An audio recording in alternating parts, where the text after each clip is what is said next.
Muito bom dia, senhores deputados, Sr. Ministro da Defesa Nacional, senhores secretários de Estado.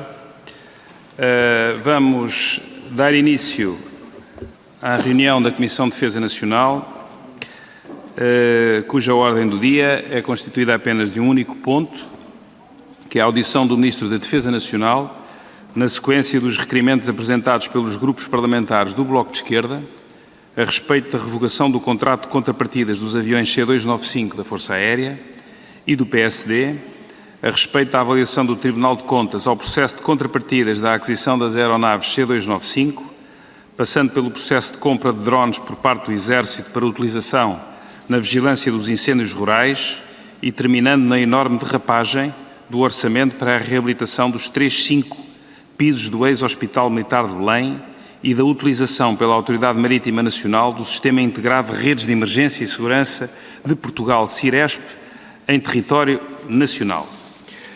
A nossa audição obedece à grelha de tempo para audições fixadas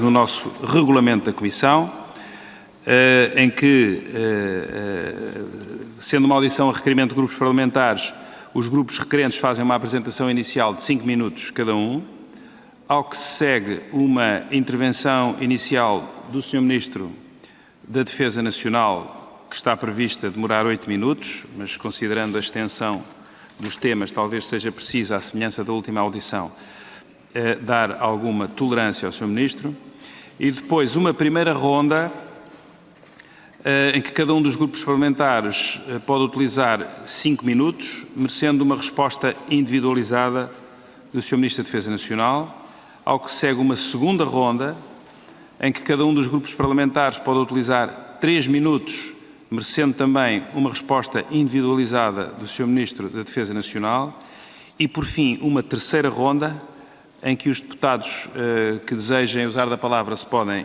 inscrever, retendo direito a 2 minutos cada um para intervir, respondendo globalmente no final o Sr. Ministro da Defesa Nacional, com o tempo igual ao somatório das intervenções. Nesses termos, e uma vez que foi o primeiro requerimento a dar entrada, eu dava a palavra ao Bloco de Esquerda, ao Grupo Parlamentar do Bloco de Esquerda. Tem a palavra o Sr. Deputado João Vasconcelos.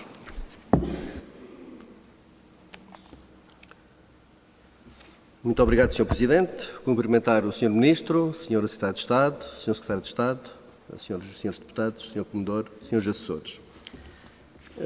A pedido da Comissão de Orçamento, Finanças e Administração Pública da Assembleia da República, o Tribunal de Contas realizou a auditoria à atividade da Direção-Geral das Atividades Económicas no âmbito de acompanhamento e controlo da execução dos contratos de contrapartidas. Como sabemos, no ano 2006, o Estado português adquiriu 12 aviões C-295M, onde estava associado o contrato de contrapartidas à empresa EADS/Casa, a qual foi adquirida posteriormente pela Airbus Military e que agora se chama Airbus Defence and Space, ADS. Tinha o contrato por finalidade o desenvolvimento da indústria aeronáutica nacional, contrapartidas no valor de 460 milhões de euros durante 7 anos, valor que foi depois revisto para 464 milhões de euros. Em 2012, o Governo PSD-CDS procedeu a uma primeira alteração do contrato de contrapartidas, reduzindo a penalidade por incumprimento de 25% para 10%, o que, segundo o Tribunal de Contas, foi uma ilegalidade e que o Estado acabou por ficar lesado em 9.250 milhões de euros. É isto precisamente o que está contemplado no novo relatório do Tribunal de Contas de acompanhamento das recomendações do relatório da auditoria e que tivemos conhecimento em agosto passado. Sobre este aspecto, o professor Álvaro Santos Pereira, que já esteve nesta comissão a prestar esclarecimentos, visto ter sido Ministro da Economia que assinou a renegociação do contrato, negou os factos avançados pelo Tribunal de Contas, dizendo que o relatório era enviesado e parcial e que o Estado até ficou a beneficiar com a renegociação. Claro que esta situação não diz respeito ao Sr. Ministro, visto não ser da sua responsabilidade esta alteração ao contrato. No entanto, o referido relatório, tendo em conta a alteração ilegal e desvantajosa para os interesses do Estado, fez uma recomendação aos Ministros da Economia e da Defesa, que numa renegociação do contrato de contrapartidas das aeronaves fosse fixada uma garantia e uma penalidade por incumprimento definitivo relativamente ao que for legalmente estipulado, o que nunca se ficou. O que houve foi uma revogação do contrato por mútuo acordo e assinado pelo Sr. Ministro em maio de 2019. Esta revogação foi acompanhada da fixação de uma compensação a favor do Estado português de valor equivalente à penalidade de 10% que foi fixado no contrato alterado, ou seja, 18 milhões e meio de euros. Esta compensação, em vez de ter sido paga em numerário, visto ser uma despesa pública, foi transformada num crédito a utilizar em horas de voo adicionais às horas de voos mínimas previstas no contrato renegociado. Ora, segundo o Tribunal de Contas, Sr. Ministro, a não inscrição em orçamento de receitas e despesas origina uma desorçamentação não consentida, o que prejudica a transparência e a legitimidade desses fluxos financeiros e viola os princípios orçamentais da universalidade e da não compensação, conforme estipula a Lei de Enquadramento Orçamental, o que constitui eventuais infrações financeiras sancionatórias. É o que diz o relatório. Como justificação, o Gabinete do Sr. Ministro, talvez o Sr. Ministro, alegou que o crédito acordado foi vertido na garantia bancária, contrapondo o Tribunal de Contas que uma coisa é o crédito constituído a favor do Estado, outra coisa é a garantia bancária, não aceitando assim a justificação. De acordo com a informação prestada pelo seu Gabinete, foi deduzido ao crédito o valor de 1,550 milhões de euros, o que tem a ver com as responsabilidades financeiras da ADS relativamente ao contrato, o que o Tribunal de Contas considera injustificado e constitui uma renúncia à indemnização por parte da ADS, o que pode constituir responsabilidade financeira. Nesta matéria, o Tribunal de Contas fala ainda em contradições, em pagamentos indevidos e falta de demonstração no que respeita à dedução dos tais 1.550 milhões de euros. 1.550 milhões de euros. Finalmente, considera o Tribunal de Contas que, face à adenda no número 1 do contrato FIS, de setembro de 2019, houve, e passo a citar, um significativo agravamento financeiro para o Estado português. Ponto de citação. Fim de citação. E benefícios contratuais de grande monta para a ADS. É o que diz mais à frente. O que configura, segundo o Tribunal de Contas, uma renegociação desvantajosa para o Estado, com consequências negativas para os interesses do mesmo. Neste sentido, Sr. Ministro, e penso que tentei resumir o que diz o relatório, o Grupo Parlamentar do Bloco de Esquerda requereu a presença do Sr. Ministro nesta Comissão para responder a todos os esclarecimentos que a matéria suscita perante tão graves acusações, na nossa opinião, da parte do Tribunal de Contas. De qualquer modo, como irei fazer intervenções sobre este ponto nas rondas seguintes, que há mais matérias, queria só colocar aqui mais 2 ou 3 questões. Qual o motivo da revogação do contrato de contrapartidas em vez de prorrogá-lo por mais tempo? Outra questão, a primeira alteração ao contrato das contrapartidas em 2012 e da forma como foi feita enfraqueceu a posição do Governo português. Esta primeira alteração pesou para a revogação do contrato e as contrapartidas, finalmente, que constavam no contrato, eram adequadas, excessivas ou ficaram aquém do que foi assinado. Além dos esclarecimentos que gostaria que o Sr. Ministro prestasse relativamente àquilo que disse. Muito obrigado. Muito obrigado. Deputado. Muito obrigado, Sr. Deputado. O Grupo Parlamentar do PSD, Sr. Deputado Carlos Eduardo Reis, tem a palavra, faz favor. Muito obrigado, Sr. Presidente. Cumprimentar as senhoras e os senhores deputados, cumprimentar naturalmente o Sr. Ministro e os senhores secretários, Sr. e Sra. Secretário de Estado, e dizer-lhe que nós não temos propriamente gosto em fazê-lo vir cá de forma recorrente para lá das audições regimentais. A nossa preocupação é que durante o mês de agosto há uma série de notícias relacionadas com o seu Ministério que nos fizeram, dada a importância das matérias, nos fizeram requerer a sua presença. Não que a nossa tónica política seja a de embarcarmos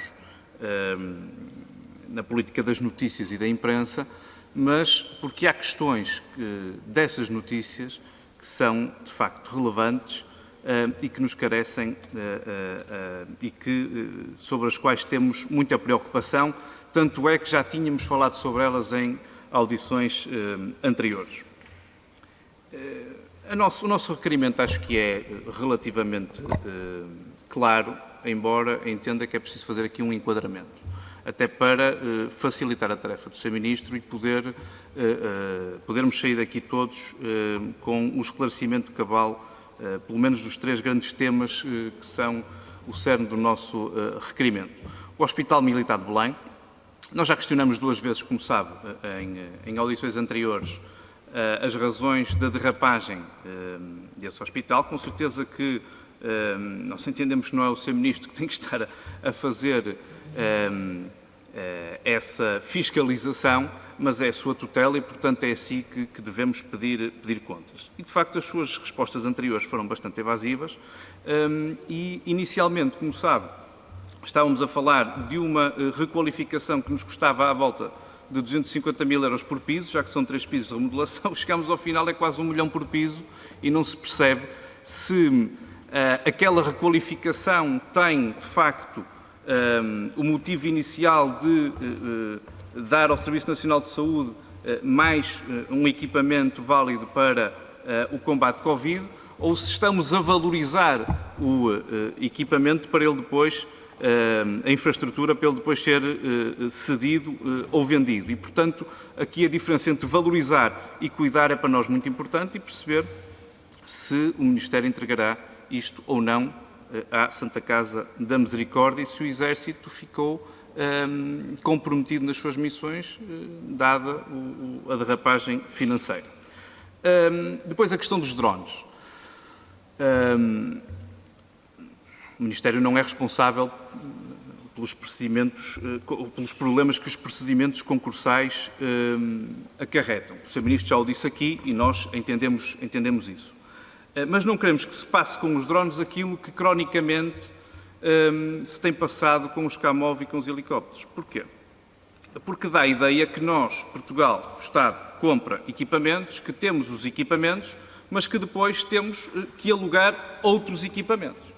E o cidadão lá fora, que nós representamos, não entende, não percebe esta situação. E aquilo que nos deu a entender na questão dos drones, independentemente de termos a informação toda ou não, é que foi feita uma compra, para eles foi anunciada essa compra, foi anunciado o dia em que começavam a elaborar e nada bateu, o anúncio não bateu com a realidade e nada foi como se anunciou.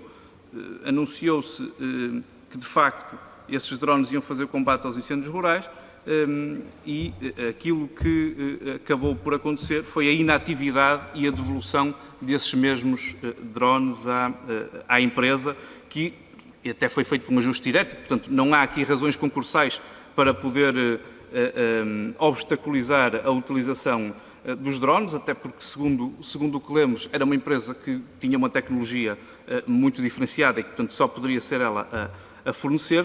Portanto, não havendo as razões concursais, o anúncio não bateu com a realidade e queríamos perceber quem é que vai pagar esta penalização de os drones não estarem todos a funcionar e se vai acontecer com a questão dos drones aquilo que cronicamente acontece com a questão dos helicópteros para os incêndios rurais. E finalmente, a questão mais importante que tem a ver com, eu já estou quase a esgotar o meu tempo, mas terei naturalmente a primeira ronda, com a questão das contrapartidas.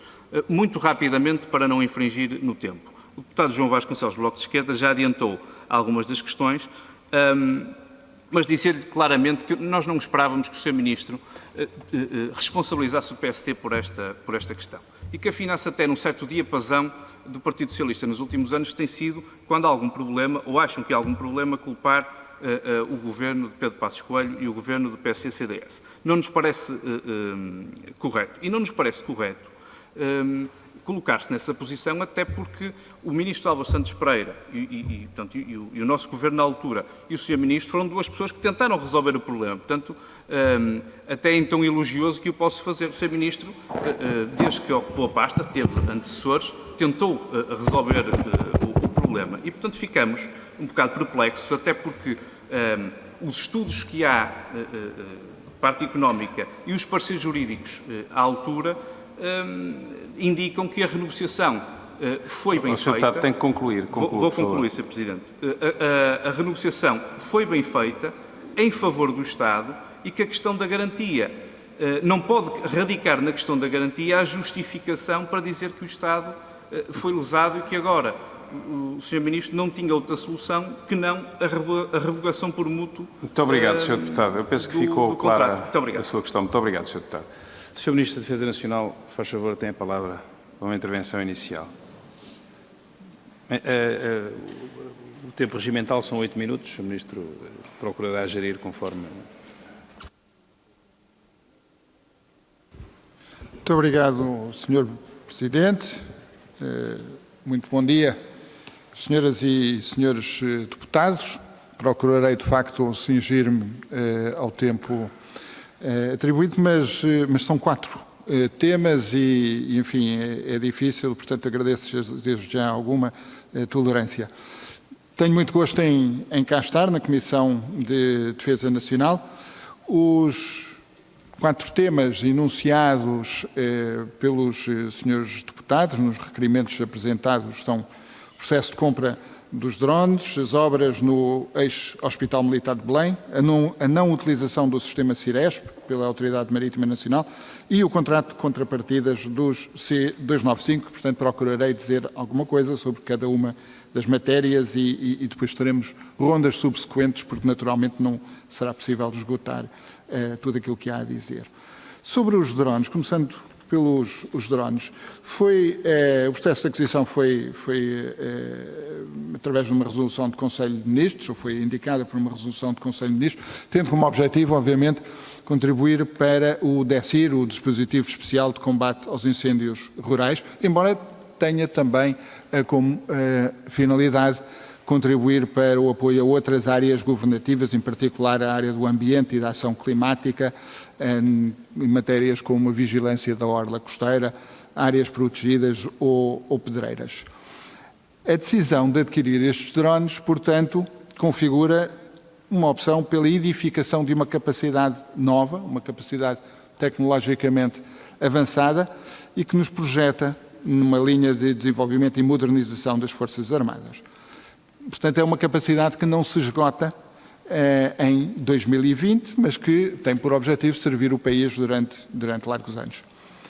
Esta edificação de uma capacidade nova de vigilância através dos UAS, com cobertura nacional, é evidentemente um processo que é complexo, que abrange a vertente humana, de formação, treino dos operadores, consolidação de procedimentos e uma componente tecnológica, incluindo o segmento aéreo, portanto as aeronaves propriamente, os drones, um segmento terrestre com as estações de controle e um segmento de comunicações com as infraestruturas, os links.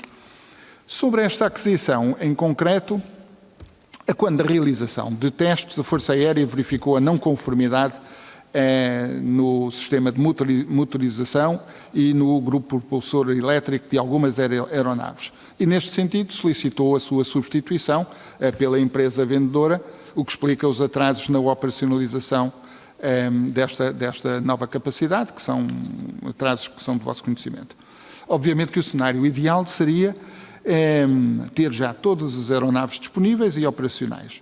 Mas o ponto que quero aqui deixar claro é que é precisamente para salvaguardar os interesses do Estado português que nós temos contratos que prevêem diferentes contingências, diferentes vicissitudes.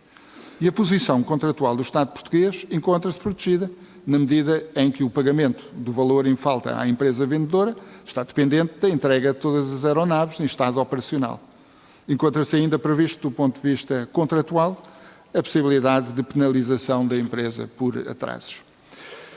Também a capacidade de resposta da Força Aérea está salvaguardada, uma vez que, face às circunstâncias, fez-se uma alteração ao planeamento inicial, havendo neste momento operações a partir de 3 bases, uma no norte, em Mirandela, uma no centro, na Lausanne, e uma no sul, em Beja.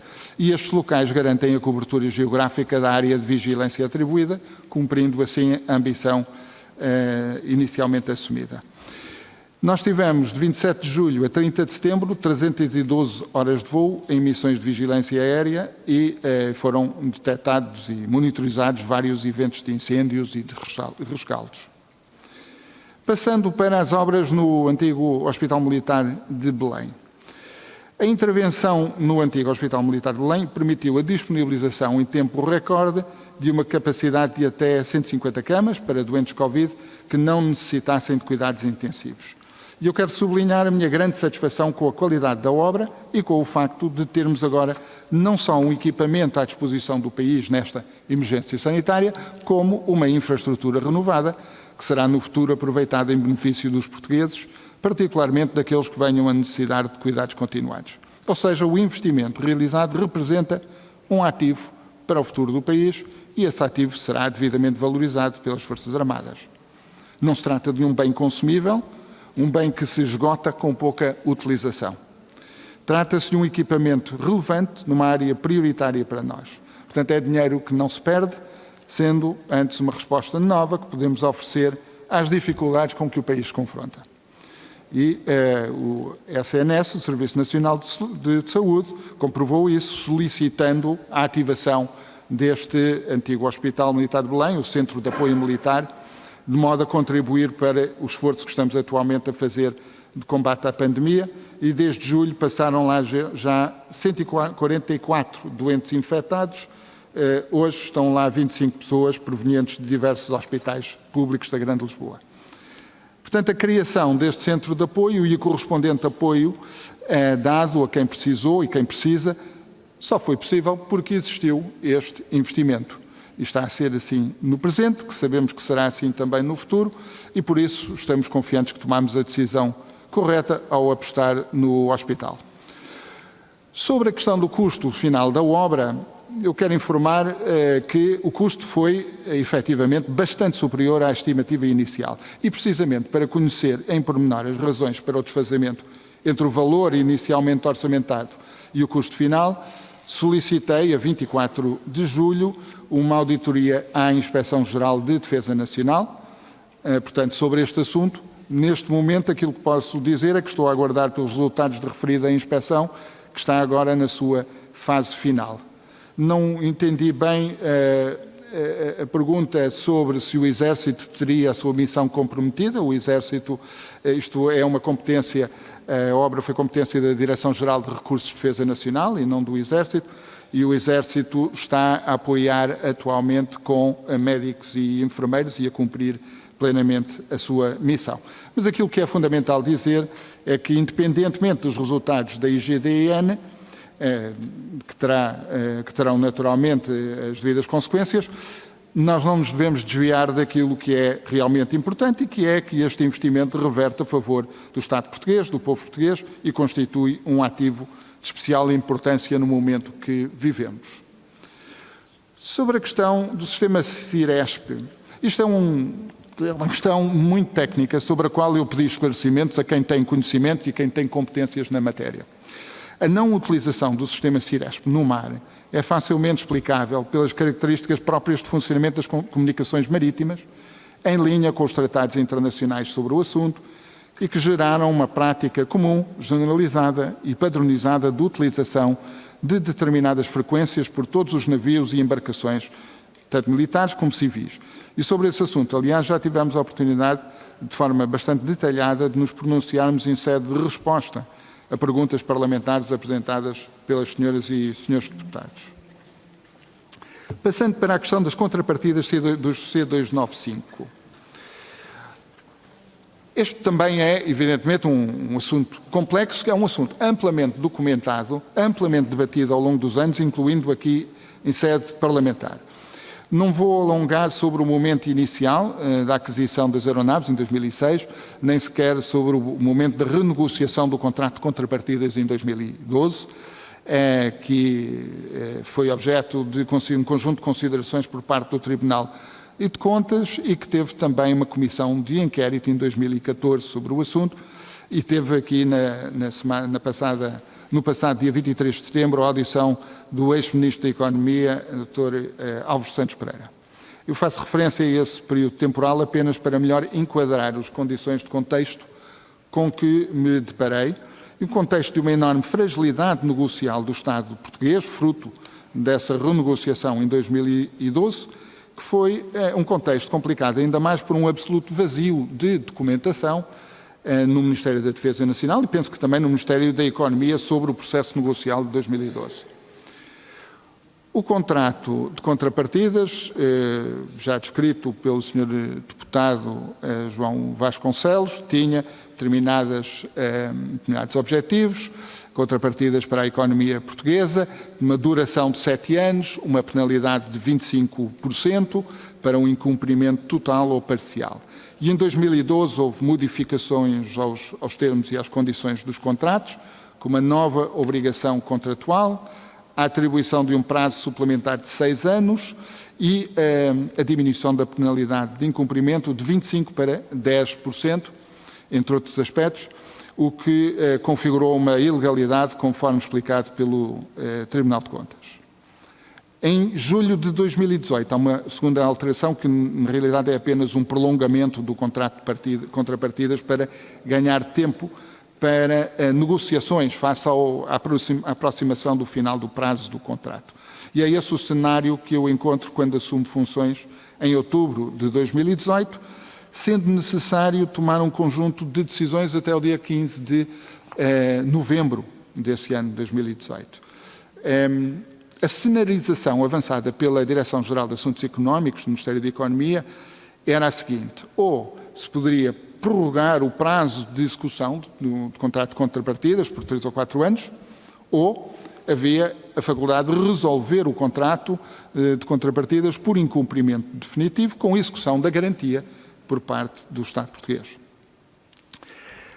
Ora, a solução de prorrogação por 3, 4 anos prolongaria ainda mais o prazo de execução de um contrato já anteriormente prorrogado, um contrato que tinha conhecidas e irresolvidas dificuldades de creditação das contrapartidas e que tinha uma taxa de execução manifestamente reduzida ao fim de 13 anos.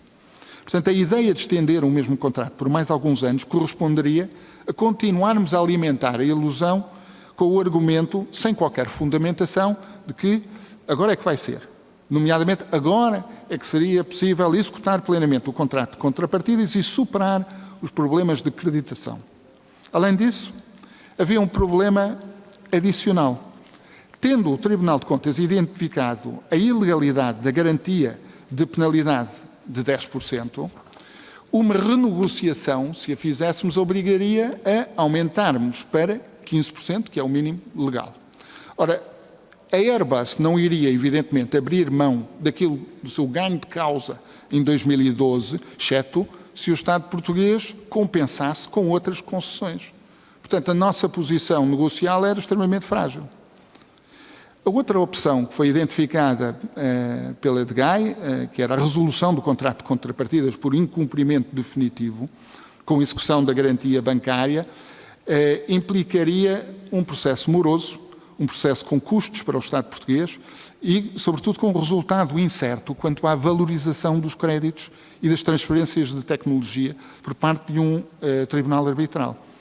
Arriscávamos não só a uma relação litigiosa entre o Estado português e a ADS, como possivelmente a não ter ganho de causa nas discussões sobre o valor efetivo das contrapartidas prestadas. Portanto, seriam anos nos tribunais, elevadas despesas com escritórios de advogados e um resultado incerto. Nenhum destes cenários se afigurava vantajoso para o interesse nacional. Paralelamente, e em separado, estava a decorrer o processo de renegociação do contrato FIS, que é o contrato Full In-Service Support, que é o contrato de prestação de serviços logísticos e de manutenção para as aeronaves C-295.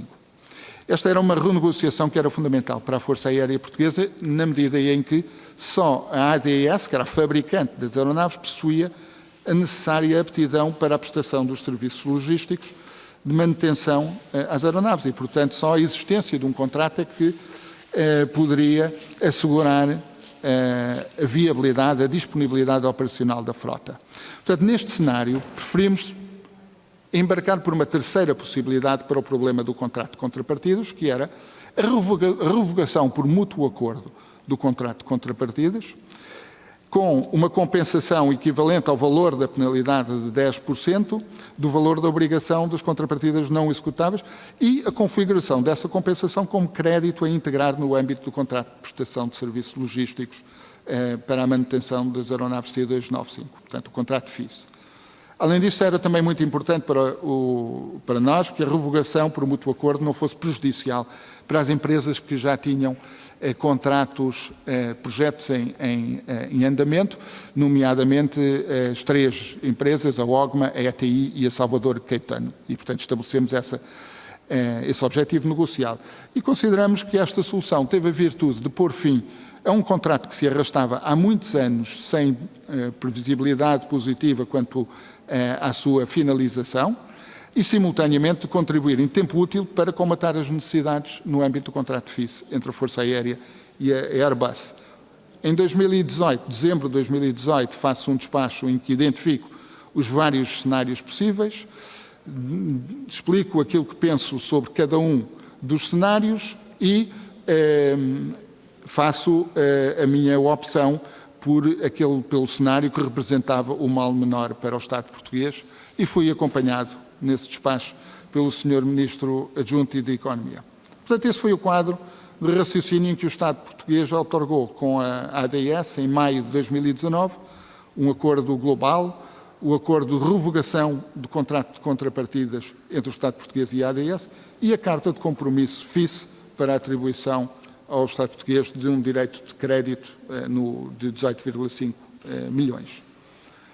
Quero dizer também que, com total lisura, enviámos a 22 de maio de 2019 ao Tribunal de Contas toda a documentação relevante a essa renegociação, com 20 anexos, incluindo o Acordo Global, o Acordo de Revogação e a Carta de Compromisso FIS.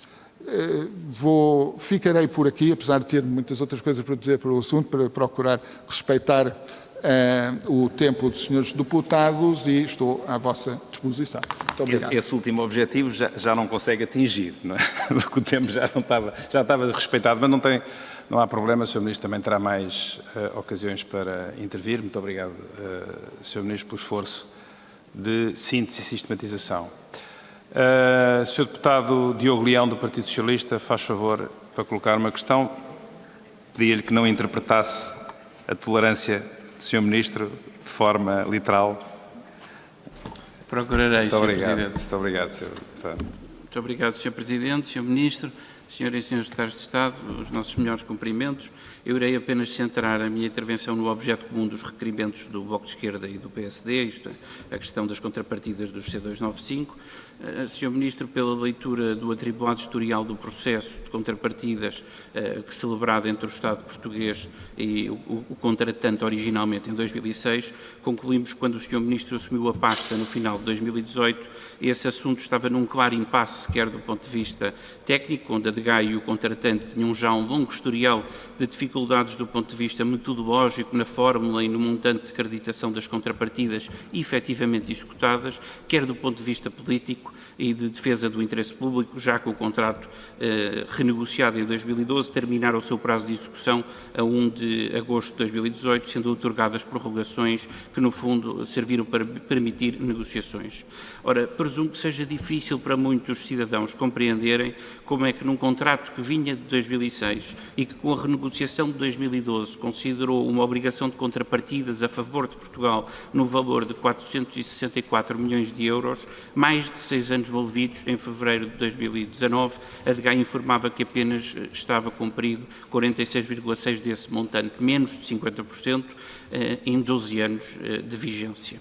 Enfim, eu creio que isto diz o suficiente sobre o sucesso económico da renegociação levada a cabo em 2012, nomeadamente pelo Governo do PSD-CDS, e sobre a qual ouvimos aqui o antigo Ministro do Emprego e da Economia e do Emprego, o Sr. Professor Álvaro Santos Pereira, que somente defendeu os aspectos económicos da sua renegociação do contrato, inclusive informando-nos que ponderava agir judicialmente contra o Tribunal de Contas, dado que o mesmo Tribunal considerou que esta renegociação tinha desprotegido os interesses do Estado em cenário de penalidade por incumprimento das contrapartidas, visto que baixou a salvaguarda a favor do Estado no valor de 25% das contrapartidas não cumpridas para somente 10%, isto é, abaixo do montante mínimo definido por lei.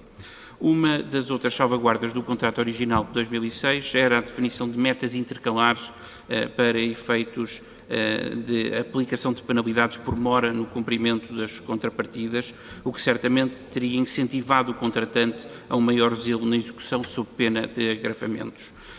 Mas isso pura e simplesmente desapareceu do contrato de 2012. Não posso deixar de perguntar ao Sr. Ministro se considera que a renegociação de 2012 foi um bom negócio para o Estado português e se considera que defendeu o interesse público ou, ao invés, se considera que a renegociação de 2012 vem enfraquecer quer as condições para o próprio cumprimento do contrato de 2012 a 2018, isto é, no período normal de vigência do mesmo, quer a posição do Estado numa possível renegociação futura com a contratante, fosse ela qual fosse. Ora, quando o Sr. Ministro assumiu funções, tomou conhecimento da intenção da Airbus de renunciar ao contrato de manutenção e apoio à operação dos C295, o contrato Full In Service Support, em que o contratante partia necessariamente de uma posição forte, visto ser o único prestador desse mesmo serviço. E perante as três hipóteses que lhe foram colocadas, de renegociação do contrato das contrapartidas dos C295, de revogação do contrato por mútuo acordo ou de resolução do contrato de contrapartidas, sendo que deixou claro nas suas comunicações e ofícios que nenhuma das hipóteses afigurava ideal e que era necessário escolher a menos negativa para o Estado, decidiu pela revogação por mútuo acordo, sendo que o crédito de 10% das contrapartidas não cumpridas no contrato do C295 seria convertido e incluído como crédito a favor do Estado na renegociação do contrato Full In Service Support. A média simples entre o valor da acreditação em falta admitido pela DGAI e o valor defendido pela Airbus, cujos 10% são os tais 18,5 milhões, que o Sr. Ministro da Defesa e o Sr. Ministro do Estado e da Economia conseguiram estabelecer com a Airbus, parece-nos a nós um valor digno para salvar a face do Estado perante as circunstâncias.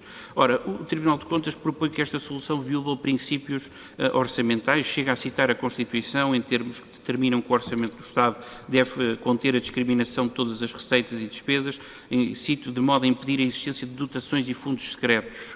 Ora, não haverá aqui, Sr. Ministro, uma certa impulação, uma certa noção clara de exagero, se existiu processo de negociação transparente, onde todos os elementos sobre o valor a que se chegou em termos de acreditação, onde os pontos fortes, os pontos fracos das três vias de resolução do problema que estava em cima da mesa ficaram claros e demonstrados com total transparência, creio que foi este. Na nossa leitura do Grupo Parlamentar do Partido Socialista, o Governo conseguiu encontrar uma solução inteligente, uma solução que permitiu, por um lado, salvaguardar e continuar relações sérias e credíveis com a Airbus, o que é importante, diria até mesmo estratégico, para os interesses do Estado, da Defesa Nacional e da Força Aérea Portuguesa, também para as indústrias de defesa nacional e para as componentes de aeronáutica e, por outro lado, encerrar um longo e atribulado processo de acreditação de contrapartidas, salvaguardando a dignidade e o interesse financeiro do Estado e tudo isto permitindo que Portugal avance no caminho certo e já muito pré-estabelecido de cessação de contratos de contrapartidas a bem do funcionamento do mercado único europeu e da integração plena nas regras que se adequam a um Estado pioneiro na definição da política de segurança e defesa comum, pioneiro e no pelotão da frente da cooperação estruturada permanente e com ambições de injusta medida aceder e participar do Fundo Europeu de Defesa. A história encarregar-se-á, Sr. Ministro, Sr. Presidente, Srs. Deputados, de fazer um dia a devida leitura do que foi uma política de contrapartidas no domínio da defesa, os seus resultados práticos, as suas mais-valias, assim como as suas ineficiências e decepções. Ao Sr. Ministro cabe, e como já decidir, com os melhores elementos que estavam à sua disposição, e neste caso do contrato das contrapartidas dos C295, nós concluímos que o Sr. Ministro decidiu, e bem, andar para a frente, salvaguardando o interesse público e a defesa nacional. Muito obrigado. Muito obrigado, Sr. Deputado. Sr. Ministro da Defesa Nacional, faz favor, tem a palavra para responder. Muito obrigado, Sr. Presidente. Muito obrigado, Sr. Deputado Diogo Leão, e agradeço porque a pergunta permite-me elaborar um pouco mais sobre alguns dos aspectos que não pude aprofundar durante a minha intervenção inicial. Efetivamente, havia um impasse técnico quando assumi funções, ou um impasse, na realidade, impossível de resolver nas negociações entre a Direção-Geral de Assuntos Económicos e a Airbus, porque não havia uma metodologia que estivesse convencionada, que tivesse sido estabelecida, que permitisse identificar exatamente como é que se faz a acreditação das contrapartidas e, portanto, não havia acordo possível entre as partes, o que obrigava a que o acordo fosse atingido apenas numa negociação entre mim, Ministro da Economia, e o Presidente da Airbus.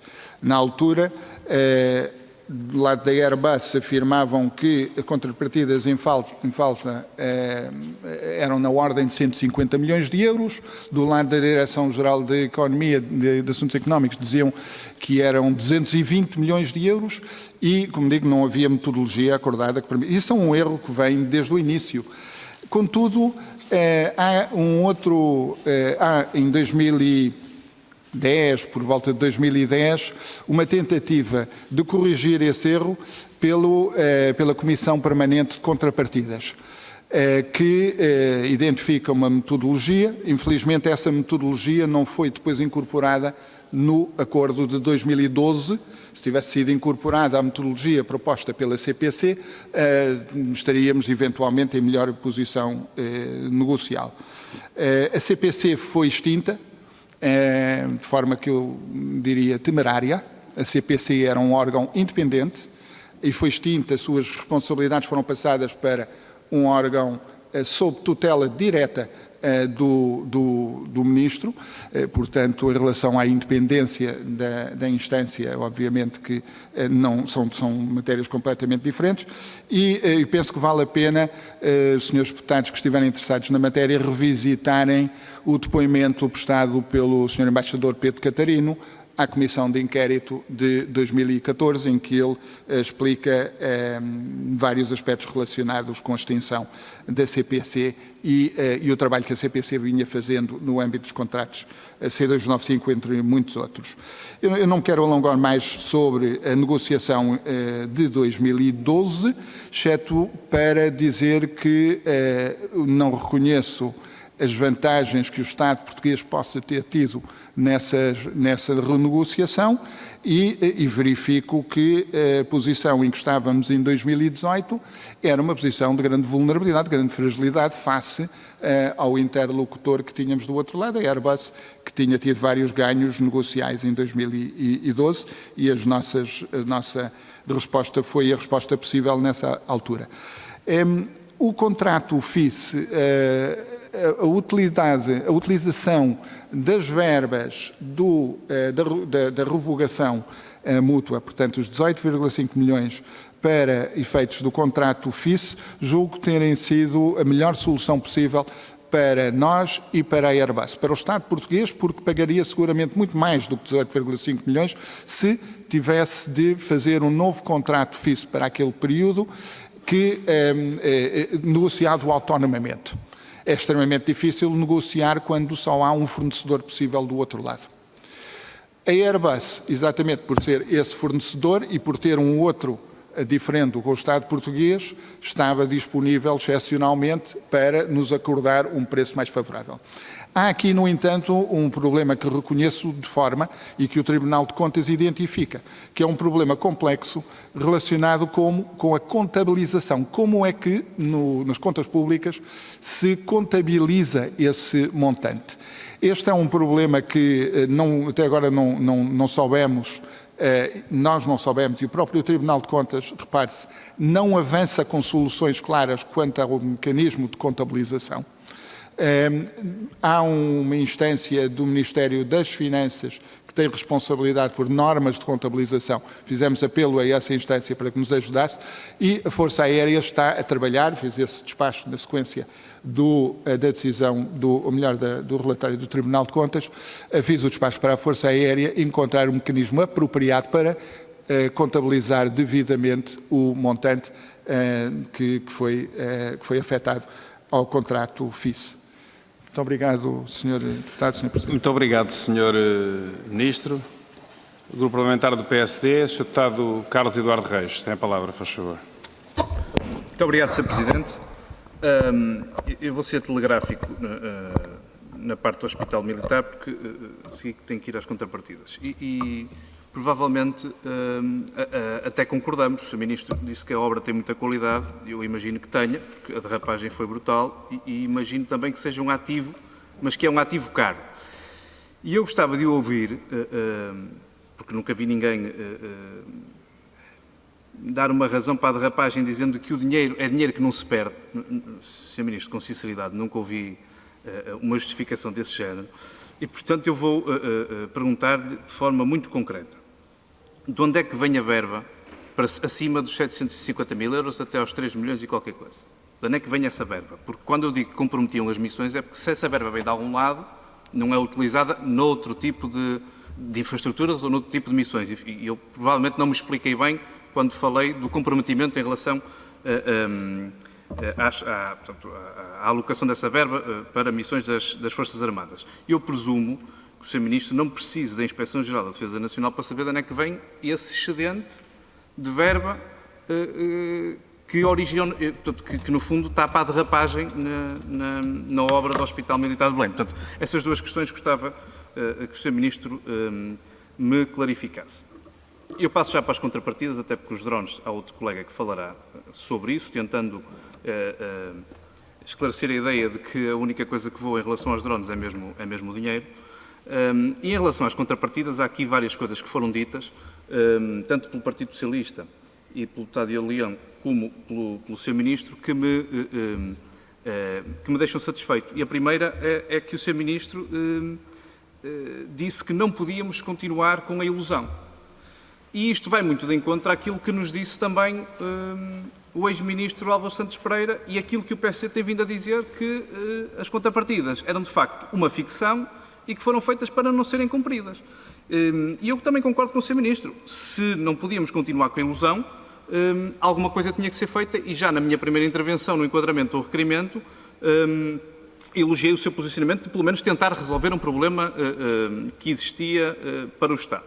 Agora, nós não podemos, ao resolver um problema, podemos contextualizá-lo, não acho correto, não vou dizer sério, não tenho essa pretensão, mas não acho correto estar a culpar a posição de fragilidade anterior. Porquê? Porque essa fragilidade, e decorre até da sua intervenção, sempre existiria face ao tipo de fornecedores destes equipamentos. Portanto, agora, nós podemos, ao avaliar este contrato de contrapartidas, dizer que partimos de uma fragilidade negocial inicial que decorre de 2012, dizer que a fragilidade é até anterior a 2012 e ignorar o resto. Não é correto ignorar o resto. E qual é o resto? O resto é que as taxas de execução, depois da renegociação, subiram 3 vezes, passaram de 13% para cerca de 35%. Essa renegociação trouxe mais projetos e até pegando no número que o deputado Diogo Leão referiu, as contrapartidas, que eram de 460 milhões, passado uma série de anos, foram renegociadas e da renegociação as contrapartidas passaram a ser de 464 milhões e, portanto, até se acrescentou alguma coisa em termos de valor ao montante das contrapartidas. Em relação à garantia, nós podemos andar aqui à volta da garantia há algum tempo e ter várias interpretações. Até porque numa negociação tem que haver cedências. E, portanto, nós também podemos entender que a cedência da não litigância de 105 milhões de contrapartidas por parte da Airbus também é uma cedência que faz com que o Estado não tenha em litigância ter que pagar esses 105 milhões de euros e, portanto, é uma questão também de interpretação. Mas indo de encontro àquilo que subjaz à negociação, que são os estudos, eu posso citar aqui o estudo do Gabinete de Estudos Económicos, à altura liderado pelo atual Ministro das Finanças, Dr. João Leão, que diz várias coisas. A primeira é que para reforçar, e cito, para reforçar a execução dos projetos é incluída neste, tal como nos outros projetos e pelas razões acima descritas nos quadros, uma garantia adicional a ser prestada pela Airbus Military no valor de 10% da obrigação, o que faz com que a exposição em sede de incumprimento por parte da Airbus seja de 20% da obrigação, um número francamente superior aos valores praticados internacionalmente. Acho que é uma pessoa, para o Partido Socialista e para o Governo, insuspeita. Mas nas conclusões, que é o mais importante, ainda diz coisas mais interessantes em relação àquilo até que o Sr. Ministro disse, que tem a ver também com o escrutínio e com a Comissão Permanente de Contrapartidas. Aumentou o escrutínio dos contratos ao tornar públicas as renegociações, ao dar acesso ao Tribunal de Contas aos contratos em vigor, bem como às acreditações realizadas ao seu abrigo. Equilíbrio entre projetos e ativos. Procurou dar também força contratual aos projetos, atenuando o desequilíbrio estrutural entre as pequenas e médias empresas. Sinalizou o acompanhamento que era realizado pela estrutura do Estado, de GAI, como também diretamente pelo Governo. Portanto, aumentou o compromisso. E conclui, cito, pretendeu-se assim não repetir diversos erros cometidos no passado, atuando ao nível contratual de projetos e de modelo de decisão e acompanhamento. Não sou eu que digo, é o seu colega de Conselho de Ministros, Dr. João Leão. Portanto, acredito que há uma base para essa negociação e que a fragilidade, já vou terminar, Sr. Presidente, e que a fragilidade que o Sr. Ministro encontrou provavelmente é uma fragilidade que o Partido Socialista também tinha deixado quando o Dr. Alba Santos Pereira pegou neste dossiê. Muito obrigado, Sr. Presidente. Muito obrigado, Sr. Deputado. Sr. Ministro da Defesa Nacional, faz favor, tem a palavra. Muito obrigado, Sr. Presidente, e muito obrigado, Sr. Deputado Carlos Reis. Começando pela questão do hospital, que foi a primeira que invocou, e pedindo uma resposta concreta de onde vem a verba, sendo certo que a verba, que não se pode, como diz o ditado britânico, ter o bolo e comê-lo, a verba que é aplicada numa coisa não é aplicada noutra e, portanto, naturalmente que tem razão quanto a isso. Agora, a verba vem das verbas de funcionamento da Direção-Geral de Recursos de Defesa Nacional.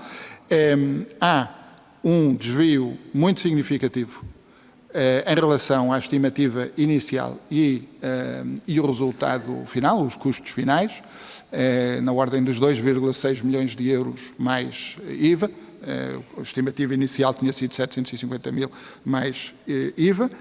Há um aumento da área intervencionada, mas eu, infelizmente, não lhe posso, neste momento, dar mais detalhes. Conto poder fazê-lo num futuro não muito longínquo, na medida em que tudo isto foi objeto do meu pedido de esclarecimentos claros por parte da Inspeção-Geral de Defesa Nacional. É evidente, Sr. Deputado, que se perante este cenário eu envio matéria para a Inspeção-Geral de Defesa Nacional, é porque há perguntas para as quais eu não tenho a resposta e quero ter essa resposta. Tenho responsabilidade de poder dar essa resposta, desde logo a esta Casa, mas também a outras entidades que venham a estar interessadas e, portanto, essa resposta será dada e todas as consequências retiradas. Devo, no entanto, dizer que, sim, há uma valorização do ativo que é uma valorização superior àquilo que inicialmente estava previsto. Se corresponde exatamente ao desvio de custos, se é superior, se é melhor ainda do que a triplicação dos custos, se não chega a ter essa qualidade, bom, são matérias que dentro de um futuro próximo penso já estar em condições de melhor explicar. O contrato sobre o C295, as contrapartidas. Eu hesito aqui, na medida em que a matéria sobre a qual o Sr. Deputado gostaria que me debruçasse não é verdadeiramente matéria de competência do Ministro da Defesa a partir de 2018. O Ministro da Defesa, a partir de 2018, olha para a circunstância que tem e procura o melhor caminho, ou o caminho menos lesivo, e julgo que conseguimos encontrar esse caminho. Contudo, o Sr. Deputado gostaria que eu falasse mais sobre o contrato de 2006, sobre a renegociação de 2012. Eu penso que há uma matéria sobre o contrato de 2006, nunca irei dizer que foi um contrato perfeito e a taxa de execução entre 2006 e 2012 fala por si. A taxa de execução de 2012 para 2018 melhora em relação ao primeiro período, mas é suposto chegar a 100% no fim do período contratual, não é 45%, portanto é 100%. Há aqui um desvio muitíssimo grande em relação à ambição de 2012, portanto também não posso achar que estamos perante. E, evidentemente, quando baixa a garantia, baixa a penalização por parte da outra parte em relação ao incumprimento. Portanto, pode-se dizer que aumenta o incentivo para o incumprimento. Ora, em matéria onde não posso concordar consigo é quando diz que ficou mais transparente o processo a partir de 2012. Não ficou mais transparente, ficou muito menos transparente. É evidente que o contrato renegociado é público. Como, porquê é que se chegou a essa renegociação, não sabemos. Não temos nenhum elemento no Ministério da Defesa Nacional que nos ajude a perceber o raciocínio subjacente à renegociação. Essa renegociação não foi feita com os serviços, foi feita entre o Sr. Ministro da Economia da altura e acompanhado por um escritório de advogados e a outra parte. E, portanto, não ficaram registros. Não há aí a transparência que deveria de haver. E, portanto, sobre essa matéria, eu quero dizer que em 2018 e 2019 tive o cuidado de procurar deixar explícito, em cada momento, qual era o meu raciocínio face às circunstâncias. Qual era identificava as circunstâncias e explicava que, face a esse cenário, ou esses possíveis cenários, optava por razões que expliquei. Atribuo muita importância à transparência na decisão pública. Considero que é perfeitamente lícito, por exemplo, que se possa tomar uma decisão que é diferente da decisão que é proposta pelos serviços, desde que devidamente explicada, fundamentada. E portanto, esse foi sempre o registro com que procurei ter nas minhas intervenções nesta matéria e julgo ter conseguido. Muito obrigado, Sr. Ministro. Sr. Deputado João Vasconcelos, do Bloco de Esquerda, tem a palavra, se faz favor. Muito obrigado, Sr. Presidente. Agradecendo ao Sr. Ministro os esclarecimentos que prestou sobre a minha primeira intervenção, sobre o contrato de contrapartida, já agora ainda queria regressar aqui a este assunto, mas já há aqui algumas questões que ainda não foram devidamente esclarecidas. Claro que o Sr. Ministro dá a entender, portanto, endossa as responsabilidades para aquilo que correu mal para o Governo do PSD-CDS e que até o falta de transferência. Bom, aí até estamos de acordo, o que vem dar razão ao Tribunal de Contas, que diz que a primeira alteração ao contrato que foi ilegal, que foi uma ilicitude e que o Estado foi penalizado em quase 10 milhões de euros, que foi um contrato ilegal. Gostava de saber se o Sr. Ministro também considera que essa alteração foi ilegal. Por outro lado, Sr. Ministro, a sua gestão também sai beliscada no relatório do Tribunal de Contas, relativamente à revogação do contrato, relativamente à primeira adenda ao contrato FIS, diz que no relatório que houve um significativo agravamento financeiro para o Estado português, benefícios contratuais de grande monta para a ADS e que a negociação foi desvantajosa para o Estado, com consequências negativas para os interesses do mesmo. Gostava que o Sr. Ministro respondesse a esta questão. Relativamente à questão dos drones, fazer aqui uma retrospectiva.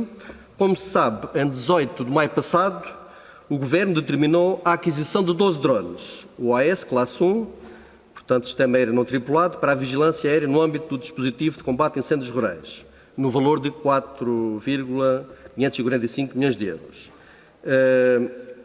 Invocando a urgência, depois foi feito um contrato, um convite a 3 empresas, uma espécie de ajuste direto, a Wavision, a Takeover e a CEA. Parece que aqui, na nossa opinião, começou logo mal. Porquê? Porque apenas o Wavision apresentou uma proposta, com as outras 2 empresas já apresentaram uma declaração de protesto sobre o caderno de encargos, que, no seu entender, o mesmo se encontrava direcionado apenas para essa empresa. Por isso, não apresentaram qualquer proposta, dizendo que não estavam reunidas as condições de uma efetiva concorrência. A Força Aérea depois assina um contrato com a Wavision a 3 de julho, estipulando um prazo até quando 2 de agosto para a entrega dos 12 drones, acompanhado de um conjunto de viaturas, como sabe, por ser transporte. A 17 de julho, o Sr. Ministro referiu que estariam a voar 2 drones a 21 de julho, a partir da Lausanne, e em 10 dias mais 2 a partir de Monchique e outros 2 a partir de Macedo de Cavaleiros. Ora, nenhum destes prazos foi cumprido, apenas foi feito um teste de voo, como sabemos, no dia 4 de agosto, na Lausanne. Por volta de 22 de agosto, a Força Aérea aponta para 31 de agosto, para a entrada em funcionamento dos drones. Não obstante, o prazo está quase a terminar, 2/3 do tempo, que terminava a 30 de setembro, época de incêndios. Em 31 de agosto, a Força Aérea emitiu um novo comunicado, sublinhando que tinha havido um constrangimento de ordem técnica por parte da empresa contratada para essa operação, que estava prevista a partir da FOIA e de Macedo de Cavaleiros, com a utilização dos drones, e que apenas tinham sido qualificados 6 aeronaves de asa fixa, encontrando-se na fase de teste 2 drones, ou GASA VTOL, faltam de entregar mais 4 dessas unidades. Sr. Ministro, isto é uma autêntica saga, que continuou durante o verão sobre os drones. No dia 5 de setembro, que ainda não acabou, no dia 5 de setembro, todos fomos apanhados com a notícia de uma aterragem forçada de um drone no sítio do Torrão, perto de Alcácer do Sal, que tinha partido da base aérea de Beja. A Força Aérea decidiu cancelar, portanto, a operação com os drones e queriam prosseguir as missões de vigilância aérea e detecção de fogos, mas através de aeronaves não tripuladas. Finalmente, a 30 de setembro, surgiu uma nova notícia que dos 12 drones, apenas 4 estavam a operar e a meio gás, havendo atrasos e problemas técnicos com 6 desses aparelhos. Ora, toda esta saga à volta dos drones, na nossa opinião, é de extrema gravidade, é que custa ao erário público cerca de 4,5 milhões de euros, uma média de 375 mil euros cada drone. Falharam todos os prazos, houve uma aterragem forçada, os drones estão parados e falhou tudo o que estava previsto durante o verão. Mas, finalmente, ainda fomos confrontados, no dia 30 de setembro, que a Marinha comprou há um ano atrás o mesmo drone, idêntico, mais alguns sistemas de comando, pelo preço de 858 mil euros, ou seja, mais do dobro, ou quase 3 vezes mais do que o que custaram os drones à Força Aérea. Questões, Sr. Ministro. Quanto às 2 empresas, a Takeover e CEIA, que renunciaram a apresentar propostas de onde entender que o concurso estava viciado, o Sr. Ministro procurou saber algum esclarecimento, procurou junto à Força Aérea. Outra questão, tanto o Sr. Ministro como a Força Aérea avançaram com prazos para a operacionalidade dos drones, os quais todos falharam rotundamente. O Sr. Ministro obteve alguns esclarecimentos para estas falhas. Considera que os prazos que foram estipulados foram ajustados ou que foram demasiado ambiciosos, levando a empresa ao seu incumprimento. Neste momento, afinal, qual é o ponto da situação de todos os drones e de mais equipamento, o que falta entregar à Força Aérea? Vão ser apuradas responsabilidades, já terminar, Sr. Presidente, quais as penalizações previstas e qual a razão de a Marinha ter adquirido um drone quase 3 vezes mais caro do que os drones que custaram, do que o preço dos drones que custaram à Força Aérea. Portanto, gostaria que prestasse esses esclarecimentos. Muito obrigado. Muito obrigado, Sr. Deputado João Vasconcelos. Sr. Ministro da Defesa Nacional, faz favor, tem a palavra. Muito obrigado, Sr. Deputado João Vasconcelos. Sr. Deputado, em relação à questão do contrato das contrapartidas de C295, em primeiro lugar, se eu considero que foi ilegal essa renegociação, eu não tenho razão para duvidar daquilo que diz o Tribunal de Contas. Não sou jurista, não sou especialista da matéria, nem tenho de ajuizar sobre o assunto. O Tribunal de Contas diz que foi ilegal porque há um mínimo legalmente estabelecido de 15% na garantia. A renegociação apontou para os 10%. Não sendo jurista, parece-me que sim, e o Tribunal de Contas tem eminentes juristas e a eles parece-lhes que sim. Portanto, eu não tenho de ter uma opinião autónoma sobre a matéria, mas também não tenho razão de duvidar daquilo que diz o Tribunal de Contas.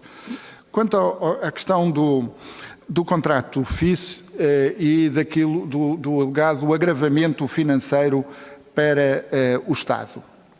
O contrato FIS, como digo, mas isto é verdade para todos os compradores de aeronaves de qualquer parte do mundo, exceto aqueles que têm um grande poder negocial porque são grandes compradores. estamos muito dependentes do contrato que fazemos com o fornecedor, não só para a aquisição do equipamento, mas para a manutenção, que é uma manutenção ao longo de décadas, às vezes, e tipicamente faz-se com o contrato de aquisição um contrato para a manutenção durante 10 anos, 5, 10, 12, porque é essa a natureza das coisas. Não há possibilidade de comprometer as empresas para fazerem manutenção durante muito mais tempo. Nós estávamos no final do contrato de manutenção dos C295 e, portanto, tínhamos de negociar um novo contrato FIS. Ora, quando o Tribunal de Contas diz que há um agravamento financeiro para o Estado, o Tribunal de Contas está a fazer referência ao custo estabelecido inicialmente para o contrato FIS, o custo do contrato que estava a acabar. Em relação a isso, com certeza. Mas se fizer a comparação com aquilo que a Airbus estava a pedir para o novo contrato FIS, conseguimos um preço muito mais barato.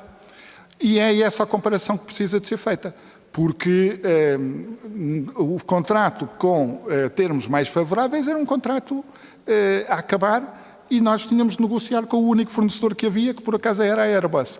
Conseguimos negociar preços bastante mais favoráveis, exatamente por podermos fazer a associação entre o contrato das contrapartidas e o novo contrato FIS. Quanto à questão dos drones, o senhor deputado elenca, faz a linha do tempo e elenca os diferentes momentos e as diferentes vicissitudes deste processo. Efetivamente, eu quero dizer que aquilo que foi contratualizado não foi plenamente cumprido. Para isso, os contratos têm normas que prevêem o não cumprimento ou o incumprimento por uma ou outra razão e eventuais penalizações que as partes têm de assumir. E, portanto, o contrato está a funcionar normalmente na sua plenitude. Isto é, a empresa tem de fornecer o equipamento, não fornecendo de acordo com o calendário inicialmente previsto, tem uma penalização e pode ter outras penalizações.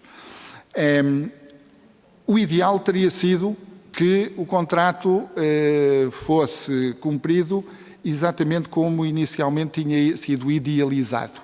E, naturalmente, quando anuncio aquilo que está no contrato, não estou em condições, nem teria razão nenhuma para dizer em julho o que fizemos um contrato, ou a Força Aérea fez um contrato com determinadas características, mas não vai ser cumprido, vai ser só mais tarde que vão ser entregues as aeronaves, tanto a Força Aérea como a empresa fornecedora diziam nesse momento que ia ser cumprido e foi isso que eu transmiti. Felizmente, a aterragem forçada a que o Sr. Deputado faz referência foi uma aterragem forçada de um equipamento não tripulado. Mostra uma das vantagens. Mas o ponto que eu quero sublinhar neste momento sobre a forma como explica e a forma como eu julgo que deve ser vista esta questão é o seguinte. Adquirimos uma capacidade para muitos e muitos anos. Não pode ser visto exclusivamente em função desta época de verão de 2020. Havia uma premência imediata relacionada com o Covid e com o facto de não ter havido o mesmo tipo de limpeza das matas e, portanto, de afastamento do combustível que se tinha inicialmente planeado por força do Covid e, portanto, havia uma premência especial. Mas esta capacidade está a ser edificada e servirá ao Estado português por muitos anos. Sr. Deputado, se o Sr. Presidente me dá licença, fez uma pergunta sobre a Marinha. Nós todos vamos percebendo muitas coisas ao longo da vida, uma delas que todos nós percebemos há muito tempo é que não se pode acreditar em tudo aquilo que se lê. Em relação, eu fornecerei à Comissão de Defesa os dados exatos sobre a aquisição do drone pela Marinha, mas o que posso assegurar é que o preço do drone adquirido pela Marinha está perfeitamente em linha com o preço dos drones adquiridos pela Força Aérea. E fornecerei esses elementos. Muito obrigado, Sr. Ministro. Sr. Deputado António Filipe, do PCP, faz favor, tem a palavra.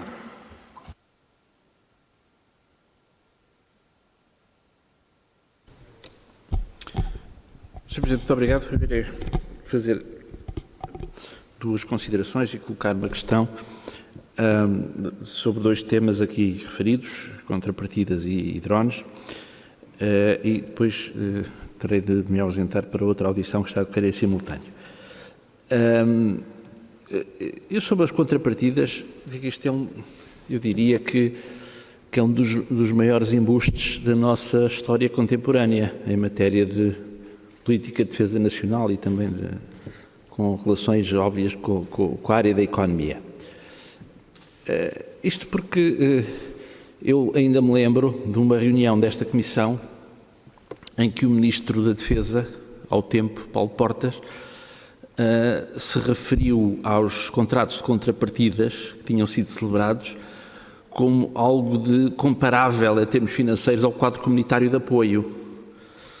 O que eu, na altura, achei um pouco exagerado, mas foi a comparação que fez. Porque foi um tempo de aquisição de grandes equipamentos militares, basta lembrar, foi a altura da aquisição em que se contratualizou a aquisição dos submarinos, que hoje temos, em que se contratualizou a aquisição de uma frota de F-16 que se revelou claramente excedentária, em que depois tentou vender, e creio que esse processo ainda está em curso, procurar alienar alguns dos F-16 que nunca saíram de caixotes. Foi o tempo da aquisição dos helicópteros topo de gama EH-101, cuja valia não é indiscutível, mas foram equipamentos extremamente dispendiosos.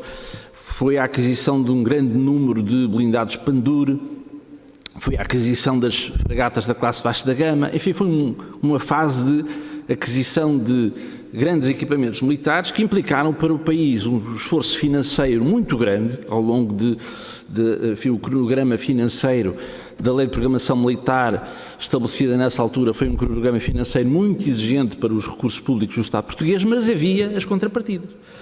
E, portanto, havia voluptuosíssimas contrapartidas. Bom, mas depois, com o passar dos anos, íamos questionando, mas então, essas contrapartidas, e depois íamos verificando que, afinal, os contratos tinham sido assinados em papel molhado, porque tudo aquilo se desfazia e ninguém cumpria as contrapartidas, e depois se verificava que o Estado português, afinal, o contrato não previa, enfim, aquilo que era suposto.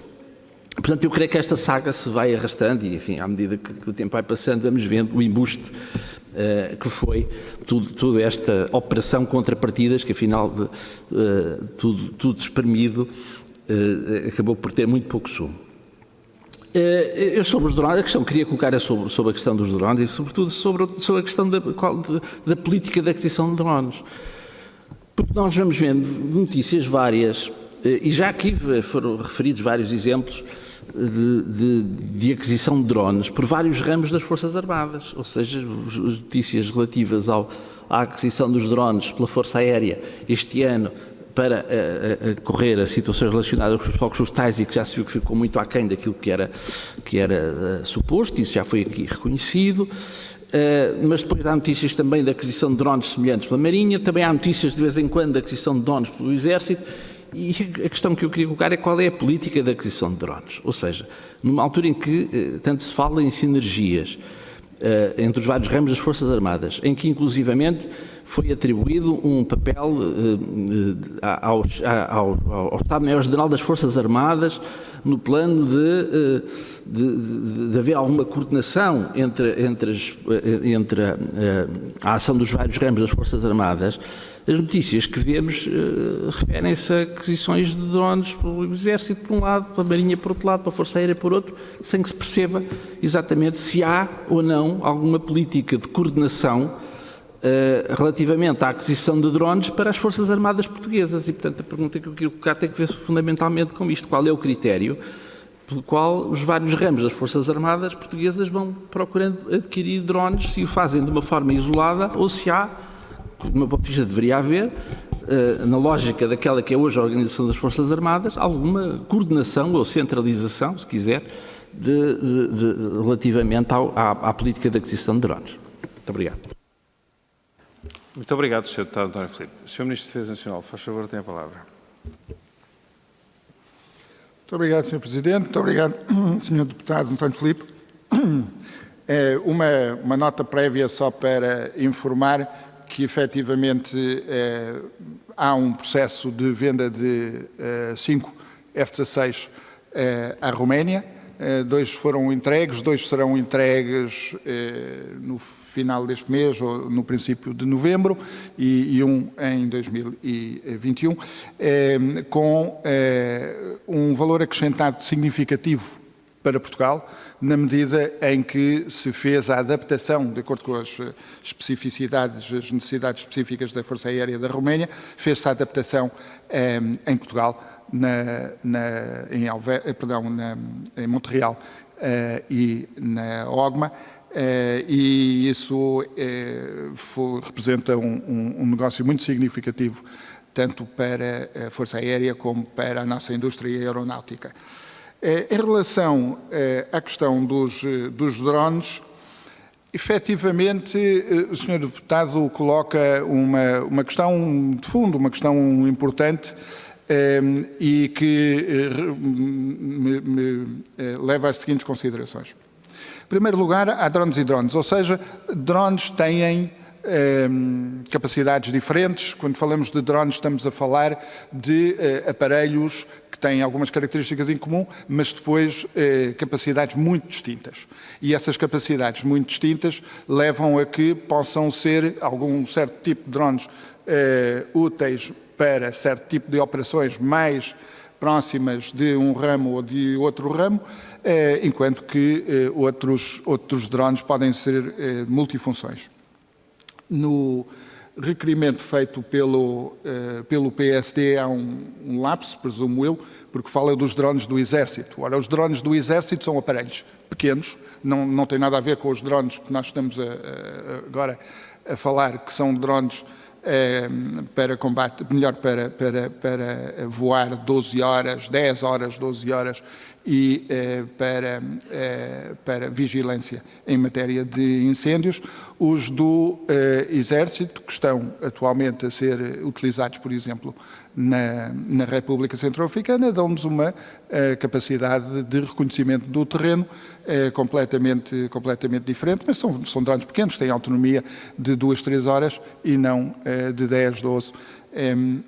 Dito isso, o Sr. Deputado, creio que tem toda a razão ao apontar para a necessidade, face a uma capacidade relativamente nova, já não é assim tão nova, de termos uma doutrina central, e foi isso que eu pedi ao Sr. Chefe de Estado-Maior-General das Forças Armadas que desenvolvesse.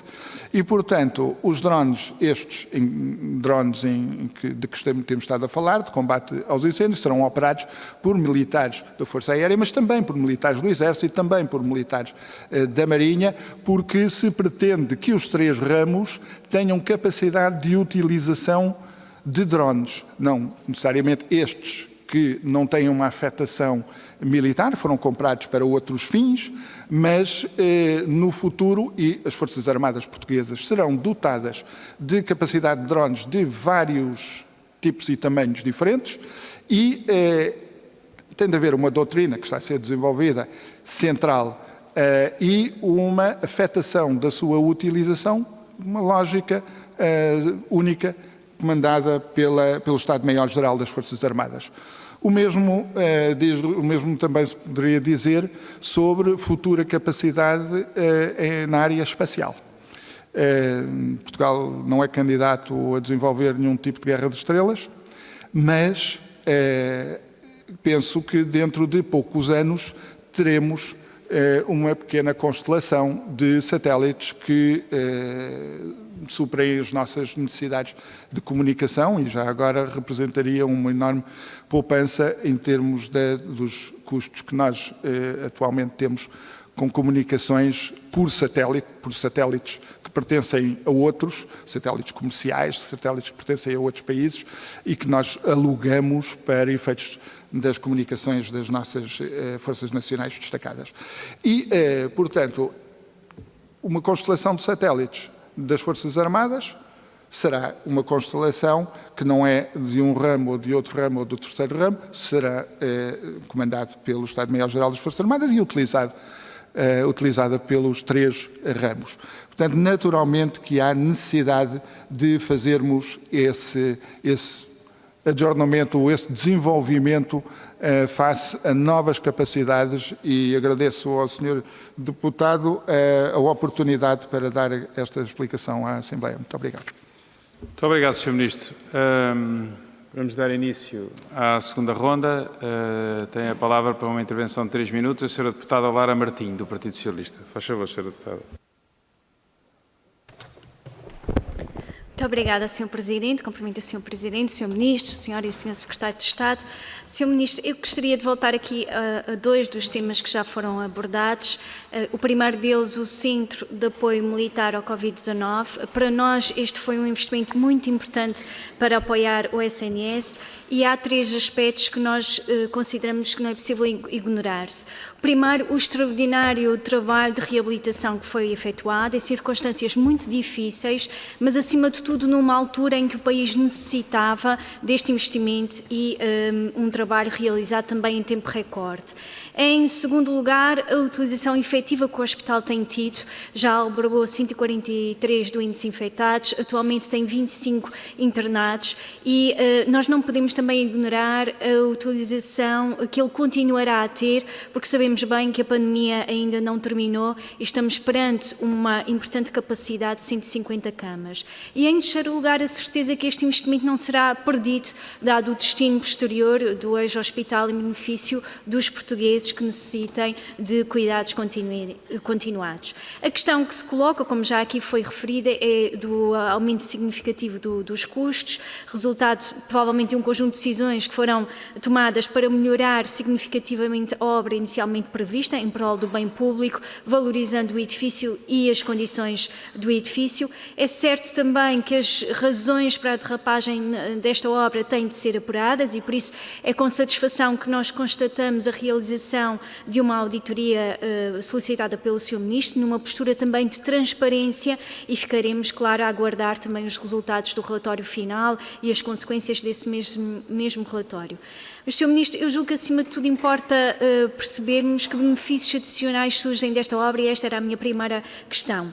O segundo tema prende-se com os drones. Nós estamos a falar de uma nova capacidade, como o Sr. Ministro já aqui referiu, a utilização de drones não só no combate aos incêndios, mas também para apoio a outras áreas como o ambiente e a ação climática, que será utilizada esta nova capacidade nos próximos anos, portanto não era algo que seria para ser implementado e utilizado apenas em 2020 e a realidade também é que, como o Sr. Ministro acabou de salientar, os drones são diferentes de ramo para ramo em função também da missão a que se destinam e das características do terreno em que operam e que ditam capacidades e características distintas.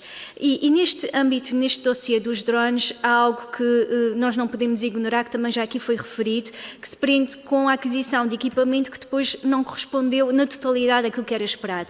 E como tal foi solicitada a sua substituição e na nossa visão foi um aspecto importante deste processo e aquilo que nós consideramos que será, acima de tudo... Sra. Deputada, por favor, terminar. Mesmo para terminar, Sr. Presidente, Sr. Ministro, aquilo que nós consideramos que é, acima de tudo, importante neste momento garantir é que está salvaguardada a posição contratual do Estado, bem como a capacidade de resposta da Força Aérea. Muito obrigada. Muito obrigado, Sra. Deputada. Sr. Ministro, tem a palavra, se faz favor. Muito obrigado, Sra. Deputada Lara Martinho. Efetivamente, eu quero...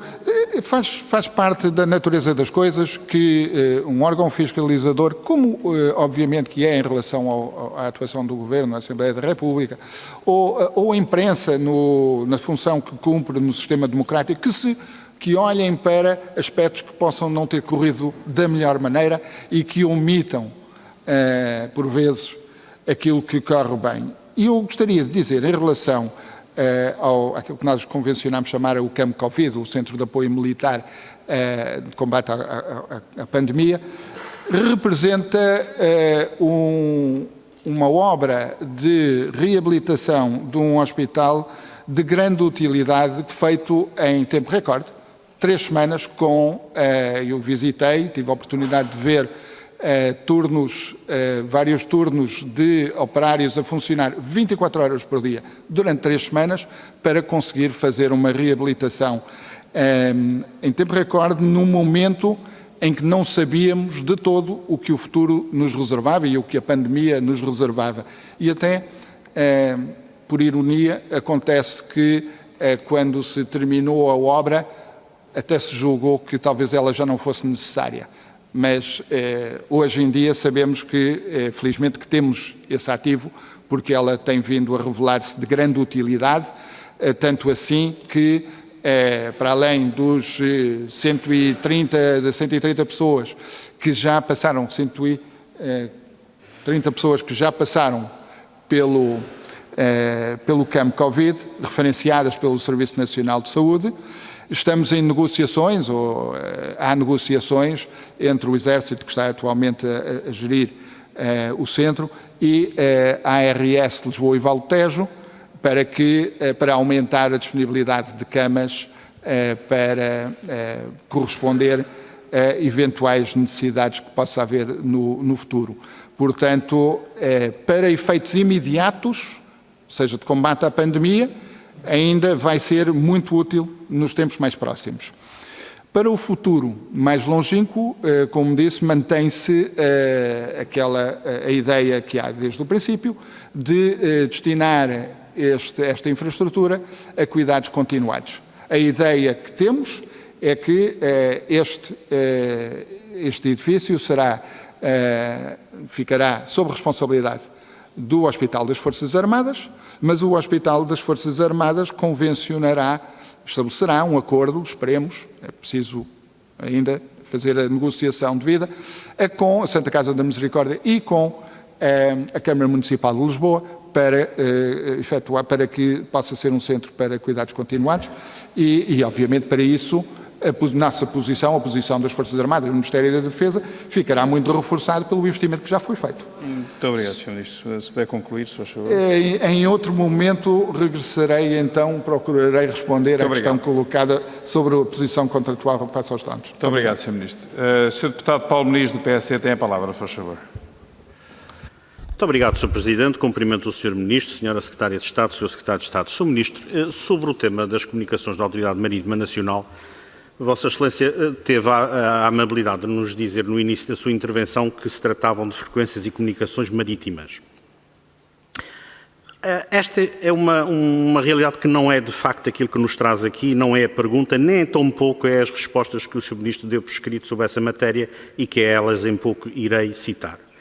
As comunicações marítimas entre navios e terra e vice-versa são de facto comunicações importantes para a Autoridade Marítima, no âmbito da sua atuação, mas as comunicações no âmbito da atuação da Polícia Marítima, das suas missões integradas com outras forças, nada têm a ver com essas. Note que estas comunicações são em claro, quer dizer, tudo o que é dito não é encriptado e, portanto, não se garante, do ponto de vista operacional, os requisitos necessários. Mas lhe digo, a opção do país, e que está na decisão do Conselho de Ministros, de utilizar uma tecnologia tetra europeia partilhada por todas as forças de segurança, visa o intercâmbio entre os países no âmbito da segurança. Aliás, a GNR, no seu trabalho de controle fronteiriço, partilha com a Guarda Civil Espanhola exatamente as comunicações, porque ambos atuam no mesmo sistema tecnológico. Portanto, aquilo que estamos a falar não é do que nos quer fazer crer comunicações entre navios e estações em terra, mas as comunicações da autoridade. Mas no próprio DECIR existe uma regulamentação, existe uma recomendação em que a Autoridade Marítima colaborará, por exemplo, no reabastecimento dos hidroaviões, por razões óbvias, e como deve imaginar, a integração numa única rede, que foi o objetivo central da criação do CIRESP, só é possível se a Autoridade utilizar o CIRESP. A sua resposta à nossa primeira questão sobre o Ciresp, e se te digo, todos os elementos necessários para o cumprimento da missão têm acesso a um terminal Ciresp, quer na sua unidade, quer quando enviados para o terreno. Na sua segunda resposta, assinada por si, sabe quantas unidades, quantos equipamentos Ciresp estão distritos no continente, no país todo? No continente, uma unidade, Sr. Ministro. Uma. O senhor é que escreveu. Portanto, como deve imaginar, não compreendo como é que o senhor diz que todos os elementos têm acesso a um equipamento, quando o Sr. Ministro diz que em todo o Portugal continental há um equipamento atribuído à Autoridade Marítima. Parece-me que deve haver aqui algum equívoco.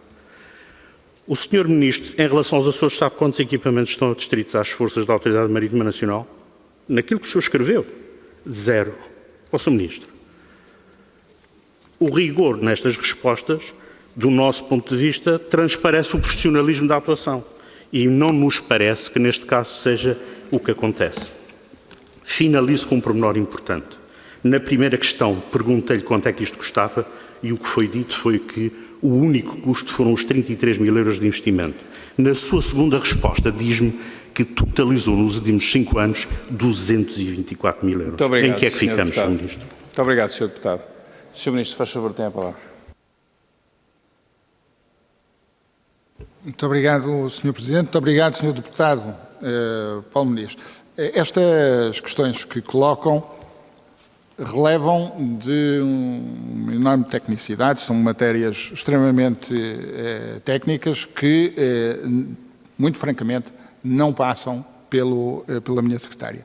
Contudo, sabendo que esta matéria era do interesse da Comissão, fizemos algum trabalho de casa e, nomeadamente, o Sr. Secretário de Estado, que tem responsabilidade delegada pela tutela da Autoridade Marítima Nacional, estará em melhores condições do que eu para poder tecer algumas considerações, se o Sr. Presidente permitir. Muito obrigado. Faz favor, Sr. Secretário de Estado, pedir-lhe atenção ao tempo. Está bem? Muito obrigado. Muito obrigado, Sr. Ministro. Muito obrigado, Sr. Presidente. Sr. Deputado, dizer-lhe o seguinte, sobre esta questão, que agradecemos a pergunta, porque ela nos obrigou também a fazer trabalho com a Autoridade Marítima no sentido de procurar encontrar as melhores soluções e para lhes dar as respostas conclusivas em relação a isto, dizer-lhe o seguinte, nós no nosso país estamos obrigados, por força de convenções internacionais, por parte de um tratado internacional, a utilizar o sistema móvel marítimo. E esse sistema é um sistema que não pode ser confundido com aquilo que temos no Ciresp. O sistema móvel marítimo implica, desde logo, que possa ser utilizado em todo o mar e que não haja pontos de reprodução àquilo que acontece em relação ao Ciresp. E penso que isto é uma vantagem que nós temos. Aquilo que nós temos na Autoridade Marítima é a possibilidade de, ao nível das capitanias, podermos utilizar aquilo que é a rede Ciresp. E é por aí que nós temos trabalhado nesse sentido. Eu, sobre a questão técnica e sobre a melhoria de como é que o podemos fazer, como é evidente, estamos sempre disponíveis para falar com as entidades que, do ponto de vista técnico, nos possam ajudar, nos possam potenciar isso. Sabemos que esta é uma área que não é completamente neutra, porque há muitos interesses nesta questão, e temos trabalhado e estamos disponíveis para continuar a trabalhar com a Autoridade Marítima e com a Polícia Marítima e também com a Assembleia da República, no sentido de potenciar precisamente estas situações. Em relação às perguntas e às respostas que foram dadas, elas foram preparadas com base na informação técnica que existe, quer na Autoridade Marítima, quer na Polícia Marítima, e estamos, como é evidente, disponíveis para dar os elementos necessários para que haja resposta. Dizer que o seu comandante, neste caso, o Almirante de Game, na sua qualidade também de Comandante-Geral da Polícia Marítima, esteve na Assembleia da República há alguns meses e sobre esta questão, ele mostrou disponibilidade em poder também responder à forma técnica como é feita a resposta a estas questões. Muito obrigado. Obrigado, Sr. Secretário de Estado. O Sr. Ministro deseja acrescentar alguma coisa? Não? Ótimo. Sr. Deputado João Vasconcelos, deseja intervir nesta segunda ronda? Faz favor, Sr. Deputado. Tem a palavra. Muito obrigado, Sr. Presidente. Sobre a reabilitação do Hospital Militar de Belém, como nós sabemos, em 2012 o Governo PSD-CDS procedeu à fusão de 3 hospitais, um deles era o Hospital Militar de Belém, o outro o Hospital Militar Principal e o Hospital da Força Aérea que originou, portanto, o polo de Lisboa do Hospital das Forças Armadas, o HFAR. A seguir, o Governo entregou o Hospital Militar de Belém à Cruz Vermelha por 8,5 milhões de euros durante 25 anos, que foi incumprido, e o Governo anterior reverteu esta situação e bem, é nosso entender.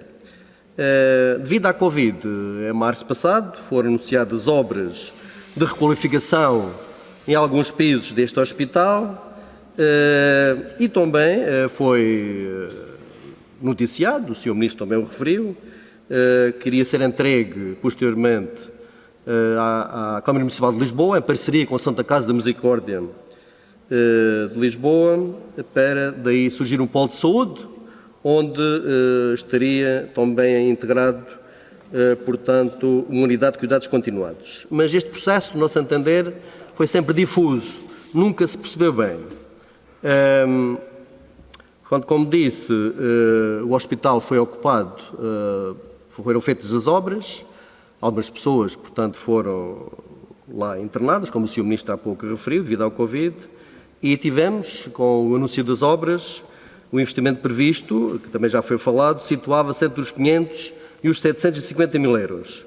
Só que as obras de requalificação custaram 3 vezes mais, cerca de 2,6 milhões de euros. Aliás, com o IVA dá muito mais, dá mais de 3 milhões de euros. E foram feitos contratos, 4 contratos, com 3 empresas. De facto, na nossa opinião, houve aqui uma grande derrapagem financeira. Por outro lado, ainda em junho passado, o Sr. Ministro referiu que, e passo a citar, que no fim da pandemia as obras que foram feitas não serão desperdiçadas, porque a infraestrutura tem de ter utilidade, tal como estava previsto, de uma parceria feita com a Câmara Municipal de Lisboa e a Santa Casa da Misericórdia, para tornar o espaço num centro de cuidados continuados, fim de citação, portanto, que vem na comunicação social. De acordo com esta situação, depois o que é que nós assistimos? A uma espécie de jogo de ping-pong, a querer também nas notícias da comunicação social, penso que não são fake news, aliás, estamos no tempo das fake news, não é? E que havia aqui o endossar de responsabilidades. Portanto, oficiais do Exército diziam que a responsabilidade era atribuída ao Governo. Outras fontes diziam que não, que era o Exército que era responsável por esta derrapagem. A favor, conclui, Sr. Deputado. E só vou terminar, Sr. Presidente. Depois há um oficial-general que diz o seguinte: fazer obras no Hospital Militar de Belém para o reabrir por uns dias e entregá-lo a privados é um ato que fere o interesse nacional. E mais à frente diz: não vale a pena passar a vida a gemer contra os populismos e o crescimento do autoritarismo. Decisões desta natureza, que não passam despercebidas à população, são a centelha que alimenta esta fogueira. Só para, fim de citação, só para terminar, Muito obrigado, Sr. Deputado. Não se sente atingido por estas declarações e como é que, se nos pode explicar como é que vai ser feita esta parceria com a Santa Casa da Misericórdia de Lisboa e se o Estado vai ser ressarcido com os gastos que foram feitos agora na reabilitação. Muito obrigado. Sr. Ministro, faz favor, tem a palavra. Muito obrigado, Sr. Deputado João Vasconcelos. Sr. Deputado, faz o histórico do processo do hospital desde que deixou de ter funções e foi afetado à Cruz Vermelha, isso foi revertido e estava devoluto. Estava devoluto no início deste ano, quando tomámos a decisão, em março, de fazer a renovação necessária. Estava devoluto já há quase uma década, há 9 anos, cerca de 9 anos. E, portanto, carecia de um investimento muito significativo, que foi o que aconteceu, para que estivesse em condições de responder à pandemia. Ora, vamos separar as duas coisas. Uma delas é a resposta à pandemia, está em curso, não sabemos quanto tempo ainda teremos de ter ativo o campo Covid para corresponder às necessidades, para receber doentes que sejam referidos pelo Serviço Nacional de Saúde, enquanto for necessário, alguns meses, um ano, não sei, enquanto for necessário, temos essa infraestrutura, estará à disposição. Depois disso, vamos dar utilidade ao Campo Covid, ao antigo Hospital Militar de Belém, uma utilidade que não teve desde, creio que 2010, 2011. Portanto, vamos dar uma utilidade. Qual é a utilidade? É para servir cuidados continuados, dar cuidados continuados. Entre outros, a antigos militares, antigos combatentes, que vão beneficiar particularmente, não são em número suficiente para esgotar a capacidade e, portanto, será também para outros utentes. E, para isso, os parceiros com quem temos vindo a falar são a Câmara Municipal de Lisboa e a Santa Casa da Misericórdia. Portanto, não, essa ideia que, enfim, falar é livre, cada um pode dizer aquilo que quiser, ainda bem, estamos numa sociedade livre e democrática, mas a ideia de que estamos aqui a fazer um investimento do Estado, dos contribuintes, para dar a interesses privados, é uma ideia que não tem qualquer base ou fundamentação. Estamos a fazer um investimento, desde logo, porque há uma necessidade, e se não houvesse essa necessidade de combate à pandemia, não seria levantada a questão de fazer o investimento, posteriormente, o destino será para beneficiar os portugueses através desta parceria que estamos a construir, que tem sido objeto de conversas com o Sr. Presidente da Câmara, com o Sr. Provedor da Santa Casa, mas que ainda não está consubstanciado e que não tem ainda uma linha de tempo definida, porque não sabemos quando é que a infraestrutura estará disponível. Portanto, sobre essa matéria é o que tenho para dizer. Muito obrigado, Sr. Deputado. Muito obrigado, Sr. Ministro. Eu tenho para a terceira ronda inscritos os Srs. Deputados Duarte Marques, Carlos Eduardo Reis, Ana Miguel Santos, Jorge Gomes, e não sei se o Sr. Deputado tenho estes 4 deputados. Começaria pelo Sr. Deputado Duarte Marques, se faz favor. O Sr. Deputado tem a palavra, tem 2 minutos, se faz favor. Muito obrigado, Sr. Presidente. Sr. Ministro, o tema dos drones é um tema embaraçoso para o Governo e para todos aqueles que se preocupam com a qualidade das funções públicas. Ninguém questiona a necessidade de adaptação, da preparação, de tudo isso que é necessário para tornar operacionais um conjunto de meios. O que nós não compreendemos é como é que o Governo organiza 2 sessões de pura propaganda para anunciar meios em 2 vezes, tendo consciência que os prazos estavam todos comprometidos. É por isso que nós questionamos o Governo, porque isto cria uma falsa sensação de segurança às pessoas. Por outro lado, os contornos deste negócio são extremamente lesivos para o interesse público e para os dinheiros públicos. E o Sr. Ministro não diga que não podemos acreditar em tudo o que vem nos jornais. Não, está tudo no base.gov. E, portanto, quando se fala de fracionamento na aquisição de meios pela Marinha, por exemplo, eu pergunto se o Sr. Ministro promoveu algum inquérito sobre isso. Na contratação desta empresa, sabendo o Governo que um dos meios aéreos estava em testes ainda na Marinha e era apenas um protótipo, fizeram um fato à medida para que uma empresa pudesse ter esta consignação. Depois podem justificar que, mesmo assim, há maior confiança neste modelo que estava a ser testado. É verdade, mas para isso os concursos têm regras próprias. E aquilo que foi a opção foi um truque, não foi uma opção política. Foi um truque para contornar as regras da contratação pública. E o Governo tem que explicar isto. Não basta o Sr. Ministro vir aqui dizer que vão exercer os direitos e as cláusulas de compensação à empresa, porque isso não chega. O Sr. vai ter que justificar porque é que isso aconteceu, se não concorda com o procedimento, se abriu um inquérito e qual é a solução futura.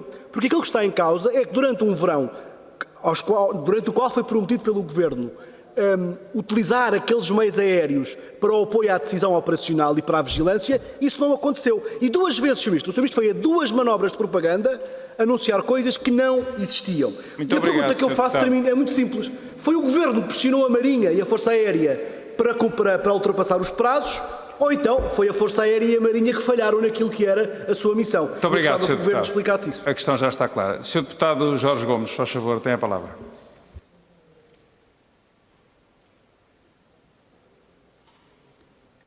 Muito obrigado, Sr. Presidente. Queria apenas falar do Ciresp, porque já ouvi aqui algumas intervenções e parece-me que seria mais correto dizer o que o Sr. Ministro diz. De facto, é uma questão tão técnica que deixamos isso para os técnicos.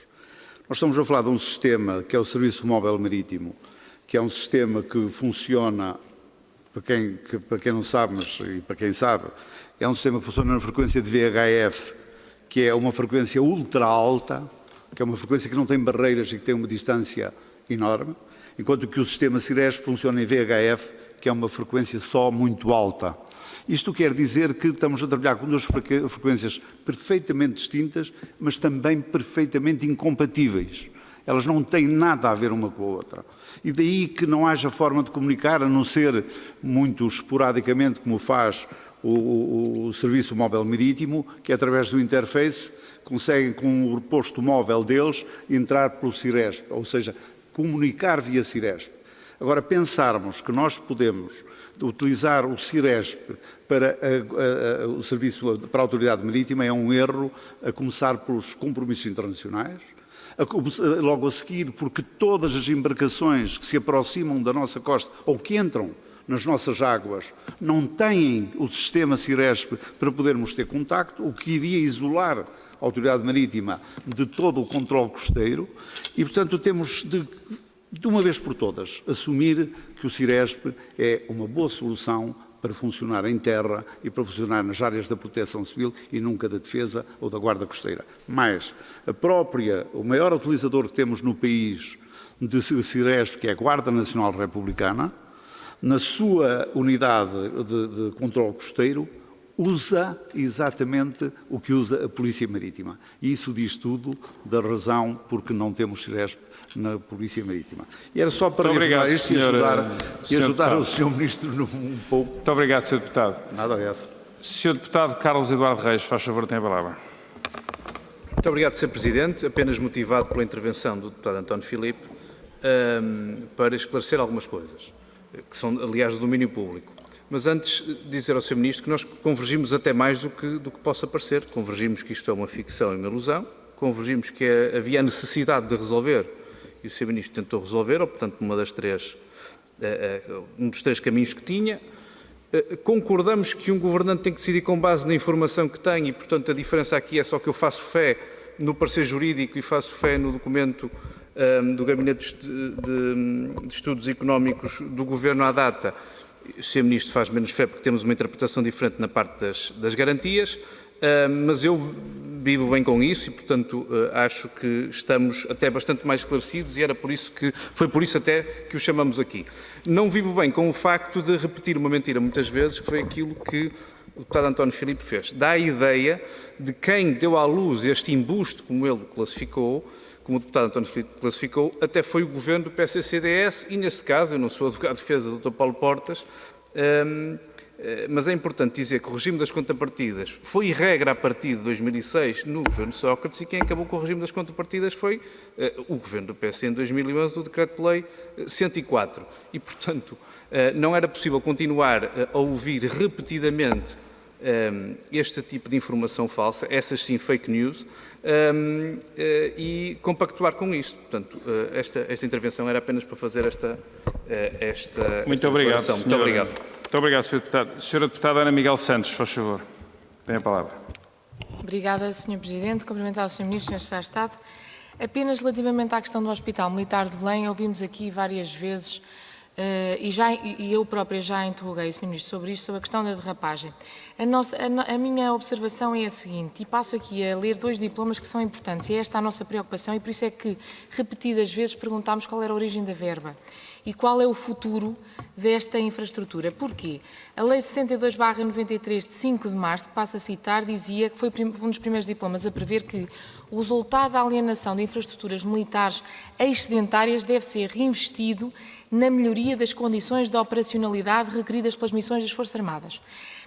Esta foi uma norma que depois foi inspirada e inspirou a Lei de Infraestruturas Militares posteriores, que dizem que a programação do investimento com vista à conservação, manutenção, segurança, modernização e edificação das infraestruturas da componente fixa estabelece as disposições sobre a gestão dos imóveis e em todas elas há uma parte que deve ser significativa, e por isso é que é uma exceção relativamente a outras receitas, deve ser reinvestido nas Forças Armadas.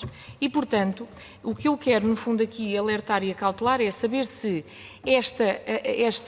o futuro desta infraestrutura vai ser para colocar à disposição dos contribuintes, nada contra isso e à disposição do Serviço Nacional de Saúde, mas se a isso vai corresponder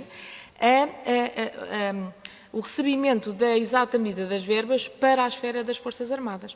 Porque como estes diplomas dizem, estabelecem, são muito, isto é uma lei de valor reforçado, a Lei de Infraestruturas Militares, é que ela deve servir para reinvestir nas Forças Armadas. Portanto, no fundo é isso que nós queremos aqui garantir, para não serem as Forças Armadas, no fundo, estão a ser desorçamentadas, retiradas verbas para desviar para outras intenções que não questionamos. Atenção, não é essa a nossa questão. Muito obrigada. Sr. Ministro, se faz favor, tem a palavra, tem 8 minutos para responder ao conjunto das questões que foram colocadas. Muito obrigado, Sr. Perdão, muito obrigado, Sr. Presidente. Vejo que uma das vantagens imprevistas dos drones é que o Sr. Deputado Duarte Marques deixou de ser órfão de assunto, porque o Sr. Deputado é justificadamente, porque cumpre as suas funções de fiscalização com grande rigor, muito atreito às temáticas do combate aos incêndios. Mas este ano não há nada para dizer sobre o DECIR. Não há nada para dizer sobre o DECIR. Nós conseguimos, pela primeira vez, colocar 60 aeronaves, que é o máximo, alguma vez colocado à disposição do combate aos incêndios. Sr. Ministro, só um segundo. Sr. Deputado, nós não estamos no plenário. O Sr. Deputado foi ouvido com respeito e por todos os deputados e defensores. Eu pedia-lhe que contivesse um pouco os à partes. Muito obrigado. Sr. Deputado, aquilo que gostaria apenas de notar é que o Sr. Deputado, por não ter possibilidade de dizer alguma coisa sobre a temática dos meios aéreos, vem falar destes outros meios aéreos agora, que são os drones. Mas muito bem, temos matéria para conversar e cá estou para conversar sobre esta temática.